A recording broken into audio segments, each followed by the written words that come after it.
Welcome to YouTube.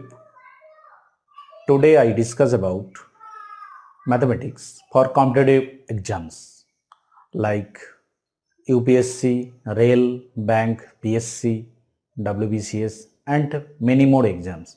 So let's start with numbers.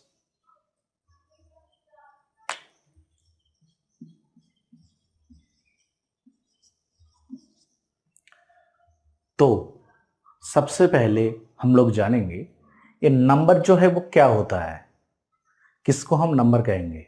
देखिए, in Hind Arabic system we use some symbols, namely 0 to 9 we called number and also called digits.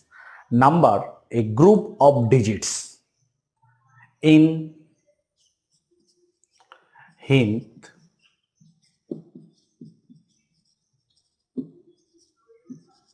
Arabic system,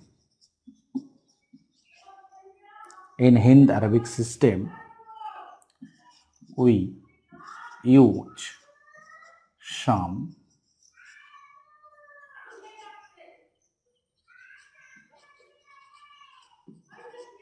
symbols, namely 0 to 9,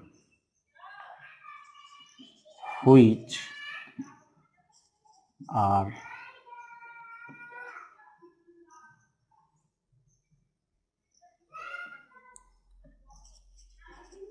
called digit, which are called digits. A group of digits called number.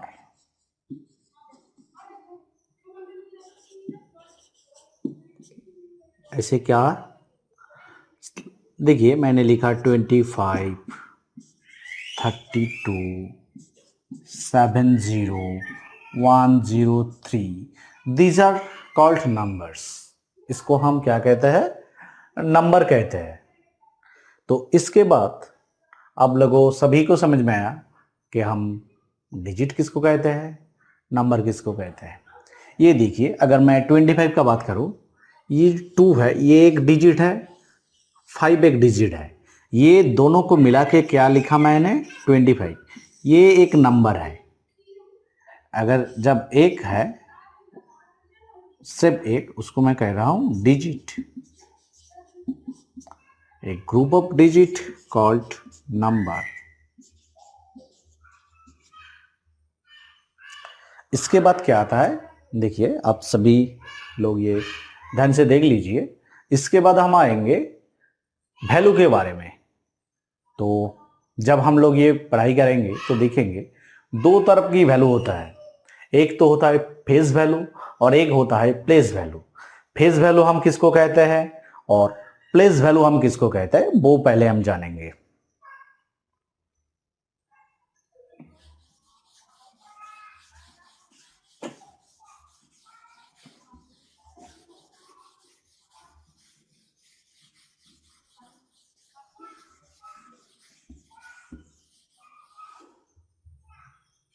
पहले क्या लिखा हमने?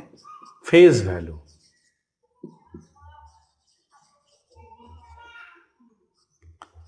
Face value क्या है? The face value of a digit in a numeral in the value of the digit itself. The value of a digit itself is called face value.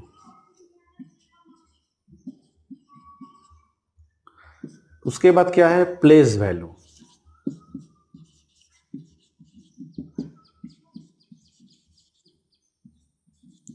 Value of digit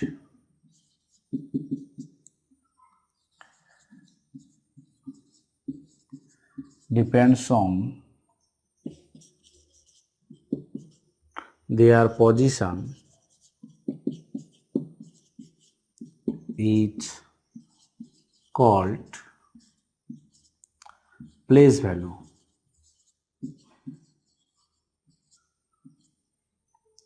तो face value और place value में फर्क क्या है? देखिए, मैंने लिखा 7350, ये जो नंबर है इसमें 7 का फेस वैल्यू क्या होगा? 7 का फेस वैल्यू है, face value of 7 is 7. Same to same face value of 3 क्या होगा? 3 होगा. फेस वैल्यू ऑफ 5 क्या होगा? 5 होगा. फेस वैल्यू ऑफ 0 क्या होगा? 0 होगा. अगर हम प्लेस वैल्यू की बात करें तो वो थोड़ा अलग होगा. देखिए, जब प्लेस वैल्यू का बात करेंगे तब 7, इसके बाद क्या है? राइट साइड में जो जो नंबर है वो सभी क्या हो जाएगा? 0 हो जाएगा. अगर प्लेस वैल्यू ऑफ 7 इज 7, इसके बाद कितना संख्या है?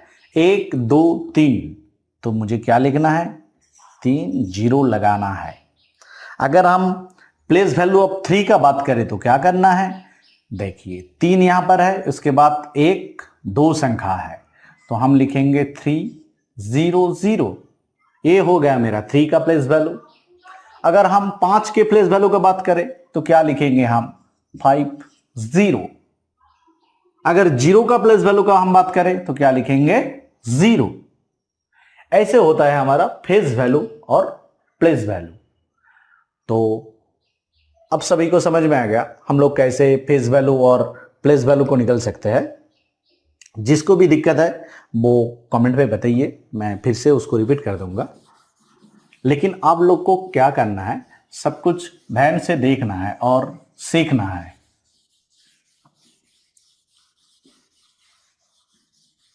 और जो लोग कॉम्पिटिटिव एग्जाम के लिए स्टडी चालू कर रहे हैं, ये इसके लिए बहुत एसेंशियल है. और जो लोग पढ़ाई कर रहे हैं अभी, उसके लिए एसेंशियल नहीं है, क्योंकि वो लोग पहले से ये जानता है. लेकिन जो लोग जस्ट स्टार्टिंग पॉइंट पे है, उन लोगों को ये क्लास बहुत हेल्पफुल है, क्योंकि पहले ये सीखना पड़ेगा, फिर हम दूसरी जगह पर जाएंगे. इसके बाद आता है टाइप्स ऑफ नंबर.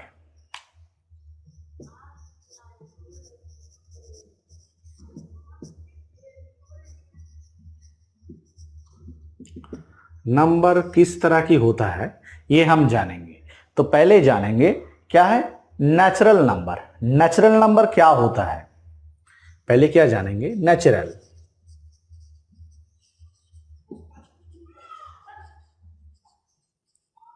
देखिए, नेचुरल नंबर क्या होगा? When the value of counting number are called, all counting number are called natural number. All counting number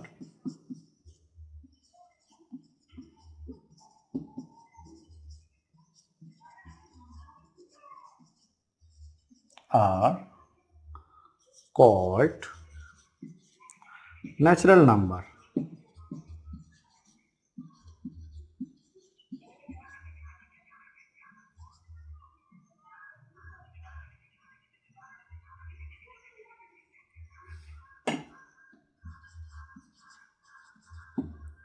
जैसे कि क्या होता है?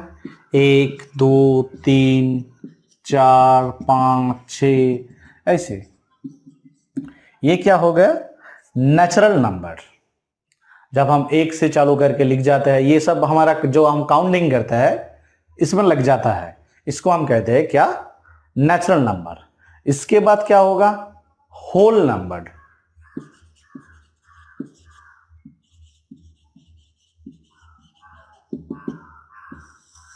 All natural numbers including 0 is called whole number.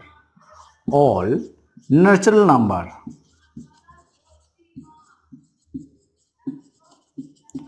including 0 is called whole number. क्या है ना, हम all जो नेचुरल नंबर है वो सभी को लेंगे, उसके क्या है, उसके साथ जीरो भी होगा, ये अगर लिख देंगे तो ये हो जाएगा क्या, होल नंबर। तो होल नंबर कैसे होगा, 0 1 2 3 4 5 डट डट डट डट etc, ये क्या हो गया हमारा, होल नंबर हो गया। देखिए पहले तो आया नेचुरल नंबर, उसके साथ अगर हमने जीरो को भी साथ में ले ले तो इसके ये हो जाएगा क्या, होल नंबर। इसके बाद आती है इंटीजर। इंटीजर क्या होता है, हम तो जीरो को लेंगे ही, उसके बाद जो नेगेटिव नंबर है उसको भी हम लेंगे, उसको हम बताएंगे क्या, इंटीजर।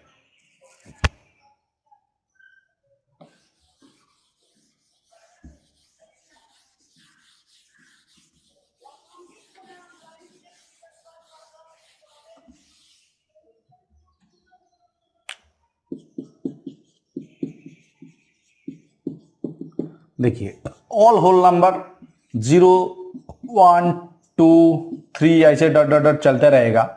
फिर देख लिए -1 -2 -3 -4, ये भी चलता रहेगा।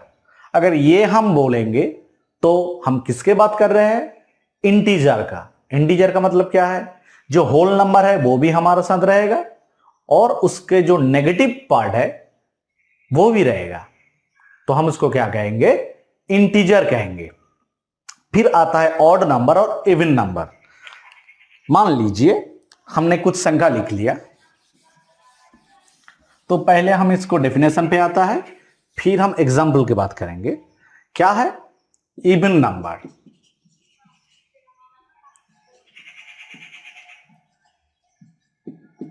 अगर मान ले कुछ हमें संख्या दी गई, वो दो से हम क्या कर सकते हैं, डिवाइजिबल कर सकता है।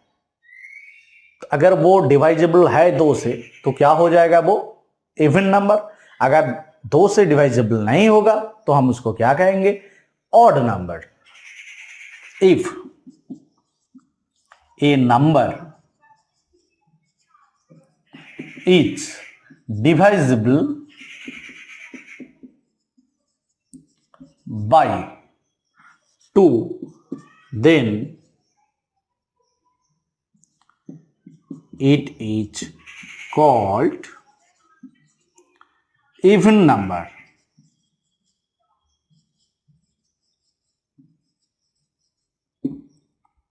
जैसे कि क्या है, अगर मान लीजिए 8, इसको अब 2 से डिवाइजिबल करिए, क्या होगा, 4 आएगा। तो इसको हम क्या बताएंगे कि ये इवन नंबर है, क्योंकि ये 2 से डिवाइजिबल होता है। अगर हम बात करेंगे 24 बटा 2 क्या हो गया, 12।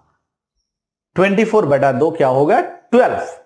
ये भी क्या है, एक इवन नंबर है। क्यों, 24 एक इवन नंबर है, क्यों ना, ये 2 से डिवाइजिबल है, इसलिए हम इसको क्या कह रहे हैं, इवन नंबर। अगर ऑड नंबर लिखेंगे तो कैसे होगा, if a number is not divisible by 2, then it is called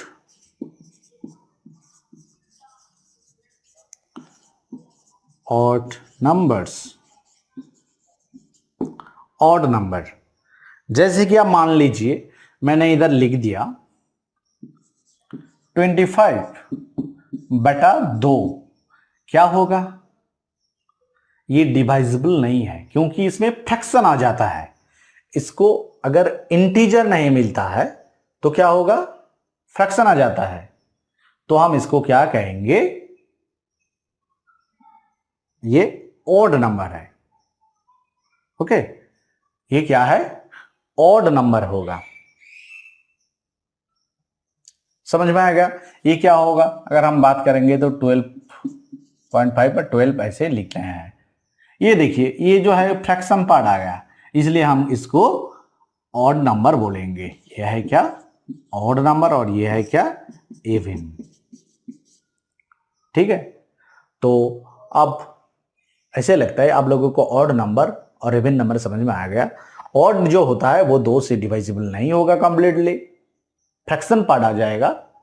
ठीक है, जैसे कि इसमें फ्रैक्शन आएगा 12.5, ये जो पॉइंट आ जाता है, डेसिमल पर्सन आ जाता है, तो उसके हम कहते हैं फ्रैक्शन। अगर ये आ जाए तो ये ऑड नंबर हो गया। अगर ये नहीं होता है, कंप्लीटली डिवाइजेबल हो जाता है और हमें एक इंटीजर मिल जाता है, तो हम इसको क्या कहेंगे, इवन नंबर।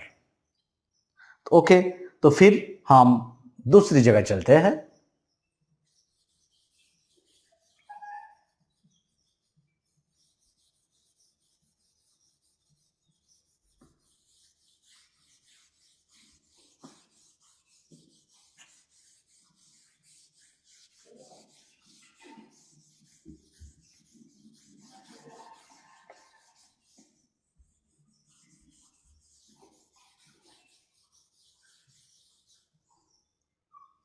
फिर हम बात करते हैं प्राइम नंबर की।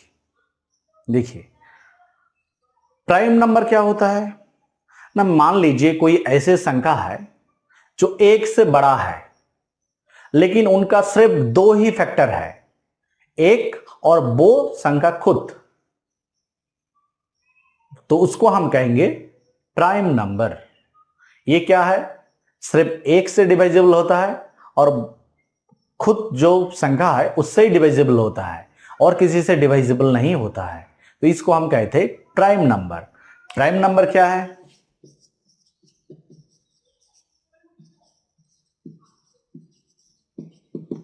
ऐसे ही मान लीजिए, मैं पहले डेफिनेशन पे आता हूं फिर हम एग्जांपल पे आएंगे। If a number greater than 1 having only 2 factors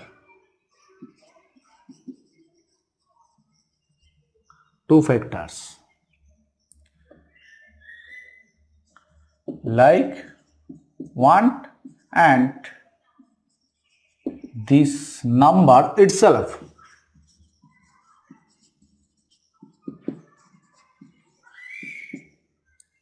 itself then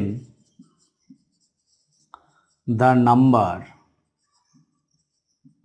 is called a prime number. जैसे कि मान लीजिए 7, ये डिवाइजेबल किससे है, 1 से डिवाइजेबल होता है और 7 से डिवाइजेबल होता है, और किसी से डिवाइजेबल नहीं होता है।